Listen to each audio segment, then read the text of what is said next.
ഇവിടെ വന്നതിന് ശേഷം പല പല സാധനങ്ങളിൽ കയറി എക്സ്പ്ലോർ ചെയ്യലാണ് ഇവരുടെ മൂന്നുപേരെ മെയിൻ പരിപാടി. പണ്ടുണ്ടായിരുന്നൊരു ഊഞ്ഞാലോ തൊട്ടിലോ എന്തോ സെറ്റപ്പാണ് കേട്ടോ അത്. പക്ഷെ മമ്മിക്ക് സച്ചുവിന് ഏറ്റവും ഇഷ്ടപ്പെട്ടത് ആ ഒരു ഗുണ്ടയാണ്. നമ്മളിവിടുന്ന് നേരെ വന്നേക്കുന്നത് തഞ്ചാവൂർ ടൗണിലേക്കാണ് കേട്ടോ.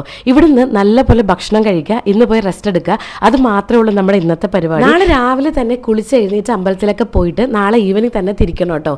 അതാണ് മെയിൻ പ്ലാൻ. അപ്പോൾ ഇവിടെ വന്ന് നമ്മൾ നോൺ വെജ് ഭക്ഷണമാണ് കേട്ടോ കഴിച്ചത്. തഞ്ചാവൂർ സ്പെഷ്യൽ ഓതന്റിക് ആയിട്ടുള്ള കുറേ സാധനങ്ങളൊക്കെയാണ് പ്ലാൻ ചെയ്തതെങ്കിലും ഇവൻച്വലി നമ്മൾ നോർത്ത് ഇന്ത്യയിലേക്ക് തന്നെ തിരിച്ചു വന്നു. കാരണം അത്ര നല്ലൊരു റെസ്റ്റോറൻറ്റ്സ് ഒന്നും അവിടെ ഉണ്ടായിരുന്നില്ല കേട്ടോ. തിരിച്ചു വന്നപ്പോഴേക്കും ഉണ്ടല്ലോ പണ്ട് കാലത്ത് ഉപയോഗിച്ചിരുന്ന കുറേ അധികം പാത്രങ്ങളൊക്കെ അവിടെ ഡിസ്പ്ലേ വെച്ചിട്ടുണ്ടായിരുന്നേ. അപ്പം ഞാനും സച്ചും കൂടെ അത് എക്സ്പ്ലോർ ചെയ്യായിരുന്നു. കാരണം ഇപ്പോഴത്തെ നമ്മുടെ മെയിൻ പരിപാടി ഓട്ടുരുളികളൊക്കെ വാങ്ങി കൂട്ടുക എന്നുള്ളതാണല്ലോ. വീട്ടിനെ കുറച്ചും കൂടി ഹെറിറ്റേജ് ആക്കുക എന്നുള്ളത്, വീട് കുറച്ചുകൂടി ട്രഡീഷണൽ ആൻഡ് ഹെറിറ്റേജ് ആക്കണം എന്നുള്ളത് ഇപ്പോഴത്തെ നമ്മുടെ ഒരു മെയിൻ പ്ലാനിങ് ആണ് കേട്ടോ. കുറേ അധികം ശില്പങ്ങളുണ്ട് കേട്ടോ അവിടെ. എന്താണെന്ന് മനസ്സിലാതെ വാ പൊളിച്ച് നിൽക്കുന്നത് കണ്ടിട്ടാണ് അവിടുത്തെ ഒരാൾ വന്നിട്ട് നമുക്ക് കുറേ കാര്യങ്ങളൊക്കെ പറഞ്ഞു തന്നു. അവിടെ ഒരു മദ്രാസ് പ്രിസൺ ഉണ്ട്. ആ സമയത്ത് ജവഹർലാൽ നെഹ്റുവിനെ കൊണ്ടുപോണ സമയത്ത് എന്തോ ഇവിടെ ട്രാൻസ്പോർട്ടേഷൻ്റെ സമയത്ത് താമസിപ്പിച്ചിരുന്നു എന്നാണ് എനിക്ക് മനസ്സിലായത്. അവിടെ എഴുതി വെച്ചിരിക്കുന്നതിലും അത് തന്നെയാണ് കേട്ടോ തോന്നിയത്. പിന്നെ നമ്മൾ നേരെ റൂമിലേക്ക് വന്നു.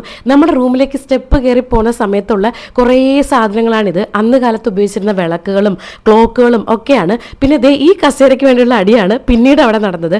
ആദ്യക്ക് ഇത് ഭയങ്കരമായിട്ട് ഇഷ്ടപ്പെട്ടേ. പിറ്റേ ദിവസം രാവിലെ തന്നെ നമുക്ക് റെഡി ആവണം. അങ്ങനെ നല്ലൊരു ഉറക്കമൊക്കെ കഴിഞ്ഞ് എഴുന്നേറ്റപ്പോൾ ഉണ്ടല്ലോ ഈ മയിൽ ഇങ്ങനെ കൂവുന്ന സൗണ്ട് ഞാൻ കേട്ടിട്ടോ. ഞാൻ ആദ്യമായിട്ടാണ് അങ്ങനത്തെ സൗണ്ട് കേൾക്കുന്നത്. എന്താണ് ഈ സംഭവം എന്ന് ഞാൻ കുറേ സമയം തപ്പി നടന്നു. അതിനുശേഷം നമ്മൾ നേരെ പോയത് അമ്പലത്തിലേക്കാണ്. അമ്പലത്തിൽ പോയതുകൊണ്ട് തന്നെ കാര്യമായിട്ടുള്ള വീഡിയോസ് ഒന്നും തന്നെ പിന്നെ ഞാൻ എടുത്തില്ല കേട്ടോ.